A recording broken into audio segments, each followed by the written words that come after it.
music therapy can be really, really useful and effective in helping people with ADHD and autism manage a number of symptoms. Now, first, let's just explain what music therapy is. Now, essentially, it is exactly what it sounds like. It is music used in a therapeutic way. In other words, it's like you can have music therapists who use certain types of music, certain genres, certain rhythms, harmonies, and such to kind of create tailored experiences for their patients to kind of help them regulate emotions, achieve better focus or cognitive functions, or improve social skills. And those things that I just mentioned are exactly how music therapy helps with ADHD and autism. But I'm not just going to talk about music therapy because that is specifically, like I said, most of the time tailored experiences. But in general, music can be really, really helpful in managing ADHD and autism. And most of the people I know who have one or both conditions all in some way use music almost in an everyday situation to help them with work, to help them with stress, to help them with expressing themselves. In general, music is a good medium for doing that kind of thing for pretty much everyone. But it's like, if you have ADHD and autism and you struggle with something specific, especially social skills, attention, and so on and so forth, any number of the symptoms, in any kind of severity, then it's more like music becomes a more prominent, like, factor of your everyday life. For instance, with me, back in school, I would have my earphones. I cannot leave, even to this day, my house without my earphones.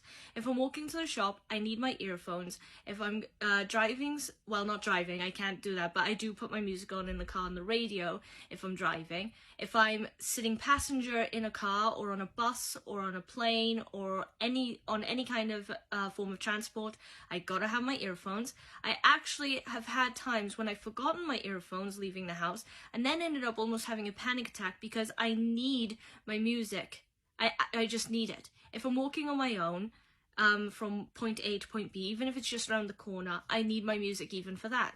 The reason being is because if I don't have it and I just let the sounds of the world happen around me, it can sometimes be quite overwhelming for me. I end up tuning into certain sounds, tuning into traffic, or I find the traffic irritating, or I end up tuning into conversations without meaning to, and I get distracted very, very easily from whatever it is I'm supposed to be doing.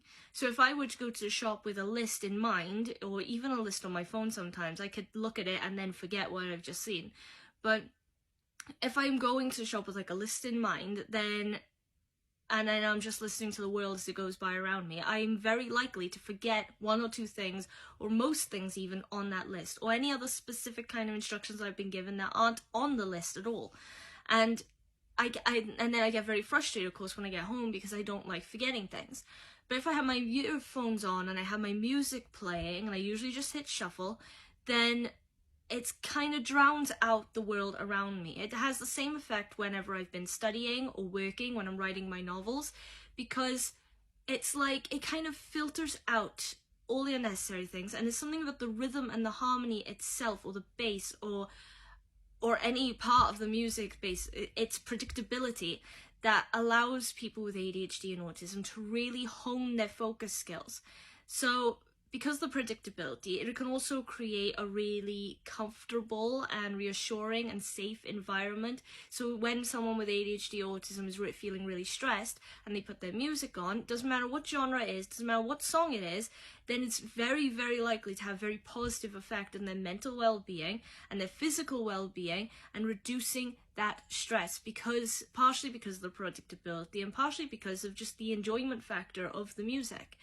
And the thing I love most about music when it comes to helping with all these different problems is that other than helping with certain symptoms, like I said earlier, with focus, emotional regulation, expressing your emotions, social skills, and so on and so forth, it's also very, very tailored to like the personal side of a person.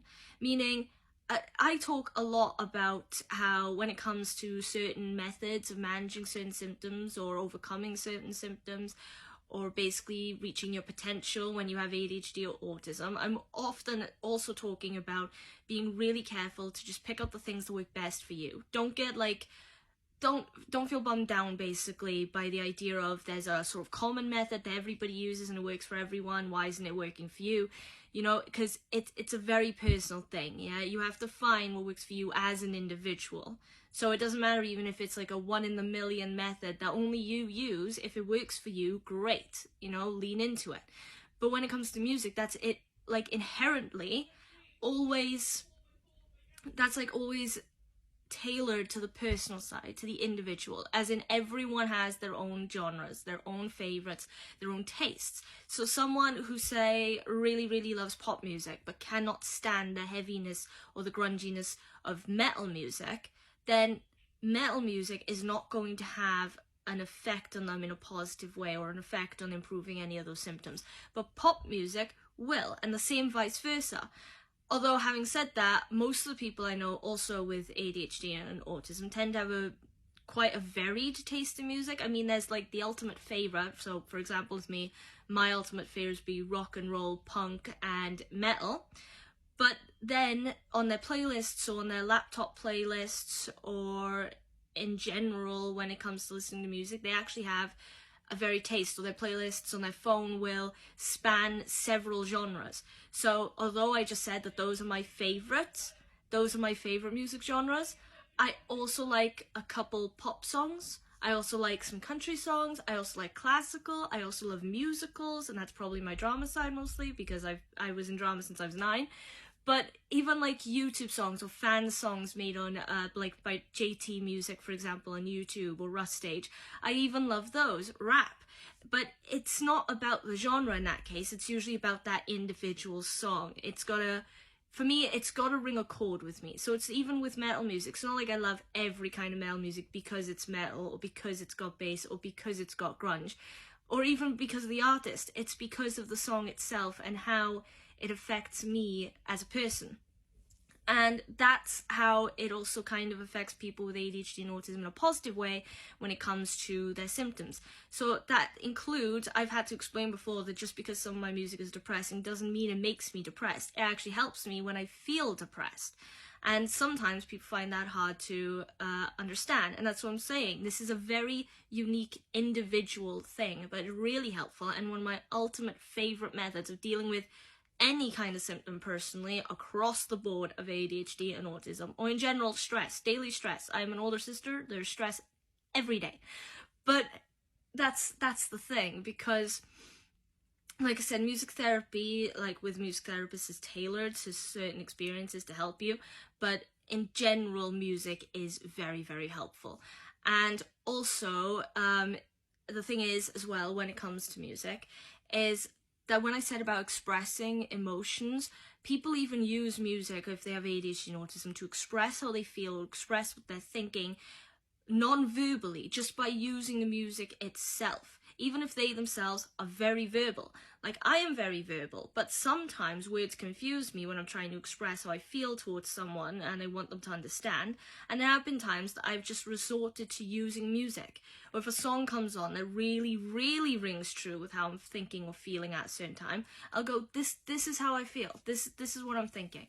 And just let it play and ask that person to pay attention to the lyrics, because it can say it in a much better structured way than I ever could.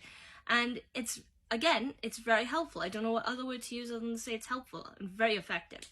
So I just thought that was something worth bringing up and making mention of. Now, if you liked the video, please leave a like and follow me on TikTok. Otherwise, put comments, questions for future videos in the comment section, requests. Also, thoughts and opinions, on what I've just said, or maybe even some of your own favourite genres of music and how they make you feel specifically.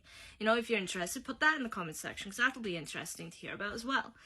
Or subscribe to the YouTube channel also if you're interested, and repost the video because it's good for my motivation, it's good for raising awareness. And with that, I am done. I have some stuff I need to do, and now that I've talked about music, I feel like I really want to get into my playlist again. So hopefully you'll have a great day, and I'll see you in the next video. Till then, bye!